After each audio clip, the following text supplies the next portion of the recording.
سب سے پہلے تو قرآن مجید نے اہل یہود کے اس قول کو بطور عبرت کے بیان کیا ہے اور ان کی مذمت گویا فرمائی ہے کہ جب ان سے کہا جاتا کہ تم قرآن پاک پر اور رسول رحمت صلی اللہ تعالی علیہ وسلم پر ایمان لاؤ، تو اس کے جواب میں وہ یہ کہا کرتے تھے کہ ہم تو اپنے باپ دادا کے دین پہ رہیں گے۔ اس کا وہ اصرار بھی کرتے، اس پر وہ شدت بھی کرتے۔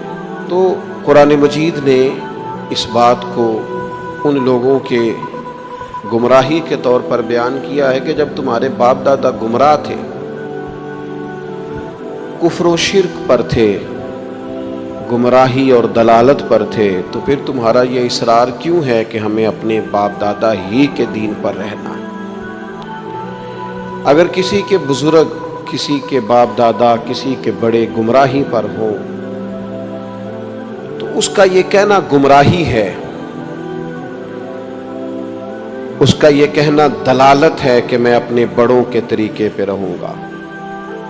لیکن اگر کسی کے باپ دادا ہدایت پر ہوں، توحید پر ہوں، ان کے عقیدے مضبوط ہوں، وہ شریعت کے پورے پاسدان ہوں، بیدار مغز ہوں، تو پھر یہ کہنا کہ میں اپنے بڑوں کے طریقے پہ ہوں، یہ گمراہی نہیں ہوتا، یہ اعزاز ہوتا ہے۔ بہت بڑا اعزاز ہے کہ انسان کہے کہ میں اپنے بڑوں کے طریقے پہ ہوں۔ قرآن مجید سورہ بقرہ پہلا پارہ، اللہ کریم نے فرمایا ام کنتم شہداء، کیا تم میں کچھ لوگ اس وقت موجود تھے، کیا تم میں سے کچھ اس وقت حاضر تھے؟ اذ حضر یعقوب الموت، جب موت حضرت یعقوب کے پاس حاضر ہوئی۔ اذ حضر، جب حاضر ہوئی، موت آئی جناب یعقوب علیہ السلام پر۔ اذ قال لبنیہ، تو انہوں نے اپنے بیٹوں سے فرمایا ما تعبدون من بعدی، میرے بعد کس کی عبادت کرو گے؟ تو جواب تو اس کا یہ تھا کہ ہم اللہ تعالیٰ کی عبادت کریں گے، ہم رب العالمین کی عبادت کریں گے، ہم اپنے مالک حقیقی کی عبادت کریں گے۔ لیکن حضرت یعقوب کے بیٹوں نے کیا جواب دیا؟ قرآن مجید کہتا ہے قالوا نعبد الہک، ہم آپ کے معبود کی عبادت کریں گے۔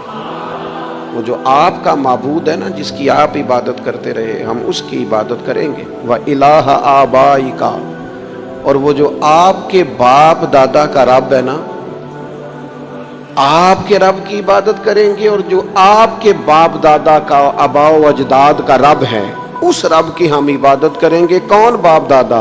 ابراہیم و اسماعیل و اسحاق، ہم جناب اسماعیل کے رب کی عبادت کریں گے، جناب اسحاق کے رب کی عبادت کریں گے، ہم حضرت اسماعیل علیہ السلام کے رب کی عبادت کریں گے، آپ کے رب کی عبادت کریں گے، آپ کے آباء و اجداد کے رب کی عبادت کریں گے۔ اور آباء و اجداد کون ہیں؟ جناب ابراہیم، جناب اسماعیل، جناب اسحاق۔